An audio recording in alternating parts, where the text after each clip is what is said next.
Digital arrest एक ऐसा अपराध जो आज के समय में भारत में अपराध का नया जरिया और अपराधियों के लिए नया ट्रेंड बन चुका है। एक ऐसा नया अपराध जिसका जिक्र पीएम मोदी ने मन की बात के 115वें एपिसोड तक में किया। डिजिटल अरेस्ट जैसी कोई व्यवस्था कानून में नहीं है। ये सिर्फ फ्रॉड है, फरेब है, झूठ है, बदमाशों का गिरोह है। और जो लोग ऐसा कर रहे हैं वो समाज के दुश्मन है। डिजिटल अरेस्ट के नाम पर जो फरेब चल रहा है उससे निपटने के लिए तमाम जांच एजेंसियां राज्य सरकारों के साथ मिलकर काम कर रही है। इन एजेंसियों में तालमेल बनाने के लिए नेशनल साइबर कोऑर्डिनेशन सेंटर की स्थापना की गई है। एजेंसियों की तरफ से ऐसे फ्रॉड करने वाली हजारों वीडियो कॉलिंग आईडी को ब्लॉक किया गया है।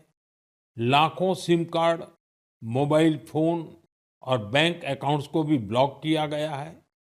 एजेंसियां अपना काम कर रही है, लेकिन डिजिटल अरेस्ट के नाम पर हो रहे स्कैम से बचने के लिए बहुत जरूरी है हर किसी की जागरूकता, हर नागरिक की जागरूकता।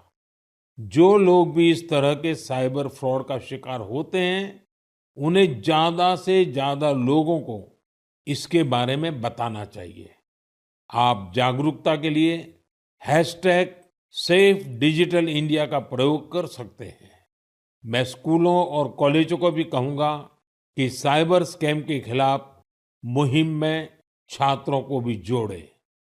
दुनिया में लोग टेक्नोलॉजी और सफलता की जहां नई ऊंचाइयां छू रहे हैं, वहीं समय के साथ साथ अपराधियों ने भी अपराध की दुनिया को आगे बढ़ाते हुए डिजिटल अरेस्ट तक पहुंचा दिया है। इन दिनों ऑनलाइन धोखाधड़ी के बीच नया स्कैम डिजिटल अरेस्ट लोगों के साथ हो रहा है। अब क्या है डिजिटल अरेस्ट, कैसे लोग इस ट्रैप में फंस रहे हैं और इससे कैसे बचा जा सकता है, आइए इस वीडियो के जरिए समझाते हैं। डिजिटल अरेस्ट एक ऐसा भयानक अपराध है जिसमें अपराधी वीडियो या ऑडियो कॉल के जरिए अनजान पीड़ितों से पैसे ऐंठने के लिए आधिकारिक रूप धारण करके कॉल करते हैं। डिजिटल अरेस्ट एक ऐसा अरेस्ट है जिसमें अपराधी मासूमों को सरकारी एजेंसी द्वारा डर बनाकर पेनाल्टी के रूप में पैसे ठगते हैं। सुप्रीम कोर्ट के अधिवक्ता और साइबर अपराधों के जानकार विराग गुप्ता ने डिजिटल अरेस्ट के बारे में बताया कि पिछले 3 महीनों में 400 करोड़ रुपयों से ज्यादा की धोखाधड़ी के मामले सामने आ चुके हैं। डिजिटल अरेस्ट एक ऐसी चीज है जहां पर ठग लोग किसी को ऑनलाइन तरीके से डरा करके उसे कहते हैं कि तुम सरकारी एजेंसियों के माध्यम से अरेस्ट हो गए हो और सरकार को इतनी पेनाल्टी या इतना जुर्माना दो, उसके बाद ही तुमको छोड़ा जाएगा। तो डिजिटल अरेस्ट एक ऐसा शब्द है जो कानून में नहीं है, लेकिन अपराधियों के अपराध की वजह से इसका उद्भव हुआ है। और डिजिटल अरेस्ट के मामले पिछले 3 महीने में दिल्ली एनसीआर में लगभग 600 मामले आ चुके हैं, जिनमें 400 करोड़ रुपए की धोखाधड़ी हुई है। डिजिटल अरेस्ट के 4-5 तरीके हैं, जैसे बैंक ट्रांजैक्शन, फोन पर वीडियो या ऑडियो कॉल, या फिर आधार कार्ड, पैन कार्ड का नंबर मिल जाने पर। इन्हीं तरीकों से लोगों को शिकार बनाया जाता है। पहले हम आपको बताते हैं कि आखिर डिजिटल अरेस्ट के ट्रैप में मासूम लोगों को कैसे फंसाया जा रहा है। इसमें 4-5 तरीके हैं। मॉडस ऑपरेंडी है, उसमें सबसे बड़ी मॉडस ऑपरेंडी ये है कि किसी कुरियर का नाम लेकर के कि इस कुरियर में गलत सामान आया है, इसमें ड्रग्स है और इस ड्रग्स की वजह से आपका इस तरह से आप फंस जाएंगे। या कई बार कि आपके बैंक खाते से इस तरीके का ट्रांजैक्शन हुआ है।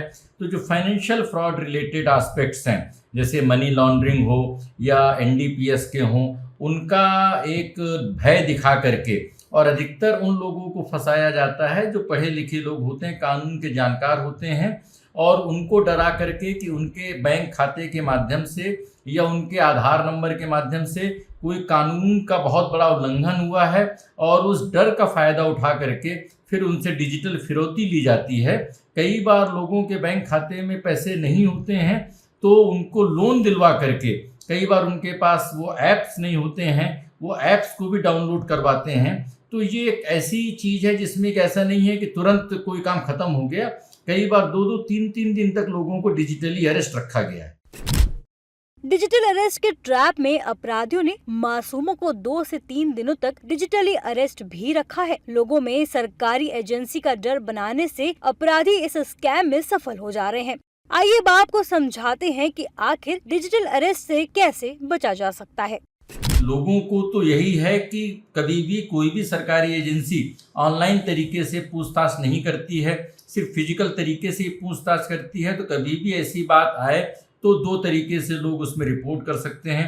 पहला, साइबर फ्रॉड के बारे में जो हेल्पलाइन नंबर है 1930, या जो साइबर फ्रॉड का जो ईमेल है उसमें जा कर के, या फिर स्थानीय पुलिस के माध्यम से लोग सूचित करें। और अगर फंस गए हों तो अगर तुरंत सूचित कर देंगे 1 घंटे के भीतर, तो हो सकता है कि पैसे का जो ट्रांसफ़र है वो रुक जाए। डिजिटल अरेस्ट को समझने के बाद अब सबसे बड़ा सवाल खड़ा होता है कि डिजिटली अरेस्ट जैसे गंभीर अपराध पर सरकार ने क्या कदम उठाए और डिजिटल अरेस्ट पर क्या कानूनी कार्यवाही होती है।